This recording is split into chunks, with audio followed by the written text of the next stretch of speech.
Olá, pessoal, vamos dar início então a mais uma aula, hoje falando sobre os pontos notáveis de um triângulo.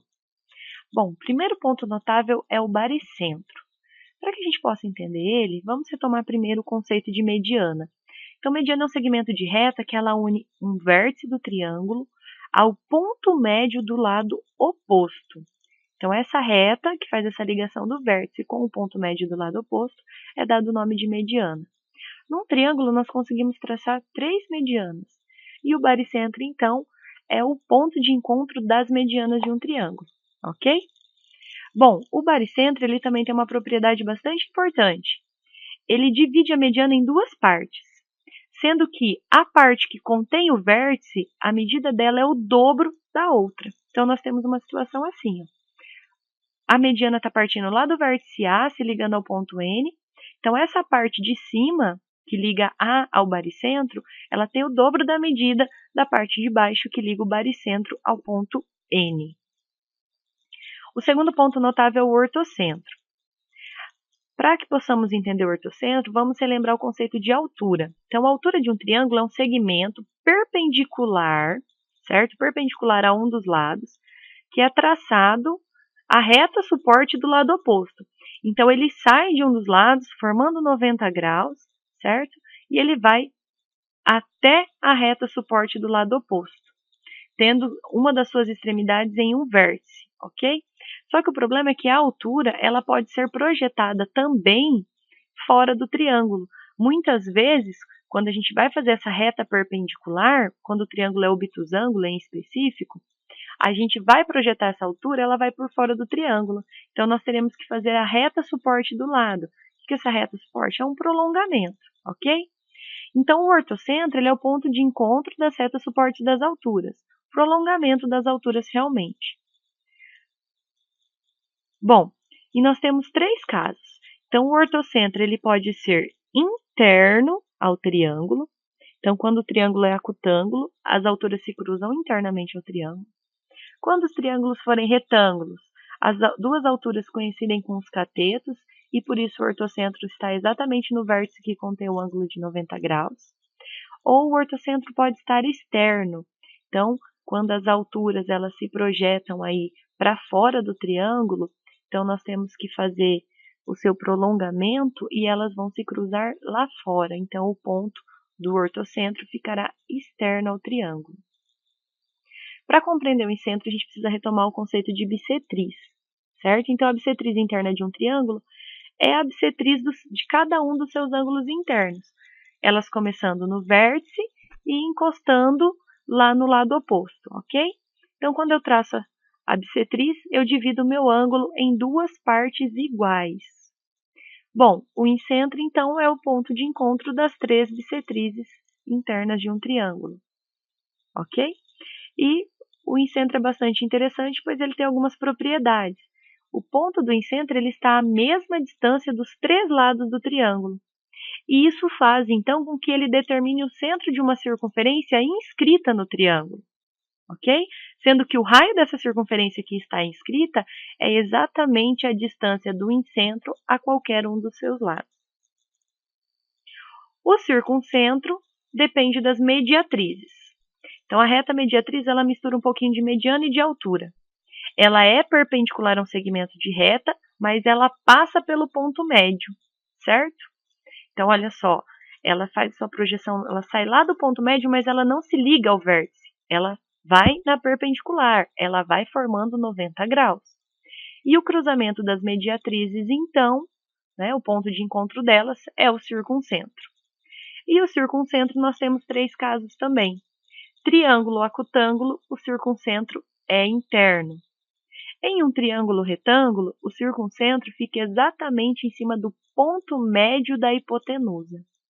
E em um triângulo obtusângulo, esse circuncentro ele acontece fora do triângulo.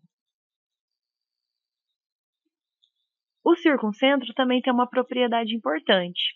Ele está equidistante dos três vértices do triângulo. Então, olha só, o incentro está à mesma distância dos três lados do triângulo. O circuncentro está à mesma distância dos três vértices. Então, isso faz com que ele seja o centro de uma circunferência que está circunscrita ao triângulo, sendo que o raio dessa circunferência, então, é a distância do circuncentro a qualquer um dos vértices do triângulo. O exercício 1 nos diz o seguinte: se um triângulo AB e C tem ângulos A de 40 graus e B de 50, qual é o ângulo formado pelas alturas relativas aos vértices A e B desse triângulo? Bom, fazendo um esboço do nosso triângulo, nós temos a seguinte situação. O ângulo A mede 40 e o ângulo B mede 50, totalizando 90 graus. Então, com certeza, o ângulo C só pode medir 90 graus, certo? Tratando-se, então, de um triângulo retângulo. Sendo assim, o ângulo formado pelas alturas relativas a A e a B formam entre si um ângulo de 90 graus. A questão 2 nos diz o seguinte: no triângulo ABC da figura abaixo, os ângulos B e C medem, respectivamente, 70 e 60 graus.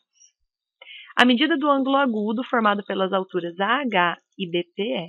Então, AH e BP são alturas do triângulo e ele quer saber o ângulo agudo que está formado entre essas duas retas, que aqui eu denominei de X, certo? Então, vamos lá. Observando o triângulo BPC. Então, perceba que lá no ponto P nós temos um ângulo de 90 graus, porque é uma reta da altura. E no ponto C nós temos um ângulo de 60, o que totaliza 150 graus. Isso nos remete à ideia que o ângulo PBC, esse pedacinho aqui, ele mede então 30 graus. Lembre-se, 70 é o ângulo todo. Agora eu estou considerando só o ângulo triângulo BPC. Então, eu estou considerando somente essa parte menor aqui. Então, 90 graus, com 60, 150, com 30, 180. Então, esse pedacinho mede 30. Porém, AH também é a altura do triângulo. Então, aqui eu também tenho um ângulo de 90 graus. Então, nós temos 30 graus com 90 graus. 30 com 90, 120. Para chegar em 180, logo, o terceiro ângulo desse triângulo BOH, que é esse aqui do topo, ele mede, então, 60 graus. O exercício 3. Na figura em evidência, ABC é um triângulo equilátero de 12 centímetros de lado. Além disso, M é o ponto médio do lado AC. E BE também mede 12 centímetros. Nessas condições, qual é a medida do segmento BN? Então, vamos lá. Então, a primeira informação. BE é igual a BC. Os dois medem 12 centímetros. Então, eu sei que essa reta AB trata-se de uma mediana. Olha só, ela sai do vértice e se liga ao ponto médio. Aqui é um ponto médio, 12 centímetros para um lado, 12 para o outro. Da mesma forma que a reta EM também é uma mediana, porque ela está saindo de um vértice e se ligando ao ponto médio. Então, o ponto N é o nosso baricentro, certo? Nós temos duas medianas que estão se cruzando no ponto N. O cruzamento de duas medianas é o baricentro. E aí nós temos uma propriedade que diz que o baricentro ele divide o segmento sempre em duas partes, na razão 1/2. Uma parte é o dobro da outra. A parte que contém o vértice é o dobro da outra. Então, como nós queremos a medida do segmento BN, ele é o pedacinho menor, olha só. Então, o segmento AN é o dobro do segmento BN. Como tudo mede 12 centímetros, nós conseguimos descobrir que BN mede 4, logo AN mede 8. 8 mais 4, 12, e 8 é o dobro de 4. Então, alternativa correta, alternativa C. Se na figura T é o incentro do triângulo MNP, então qual é a medida do ângulo alfa? Vamos lá, incentro. O que é o incentro? Incentro é o cruzamento das bissetrizes. Se o ponto T é o incentro, então essas retas que estão partindo do vértice N e do vértice P estão dividindo esses ângulos exatamente ao meio. Esse é o conceito de bissetriz. Então, eu vou dizer que o ângulo N está dividido em dois ângulos que eu vou chamar de X. E o ângulo P está dividido em dois outros ângulos que eu vou chamar de Y. Olhando para essa situação, e com o conceito de que a soma dos ângulos internos de todo o triângulo é 180 graus, então eu posso escrever algumas relações. Primeiro, considerando o triângulozinho que está aqui embaixo. Ó. Observe que se esse ângulo menor mede 50, o maior é o seu suplementar, então ele mede 130, porque os dois juntos têm que dar 180 graus. Então, nós temos um triângulo menor aqui embaixo, o triângulo NTP, que os ângulos dele são x, 130 e y. Então, escrevemos aqui nossa primeira expressão. X mais y mais 130 tem que dar 180. E a segunda expressão vem do triângulo maior, MNP. Ele tem um ângulo medindo alfa, um ângulo medindo 2x e um ângulo medindo 2y.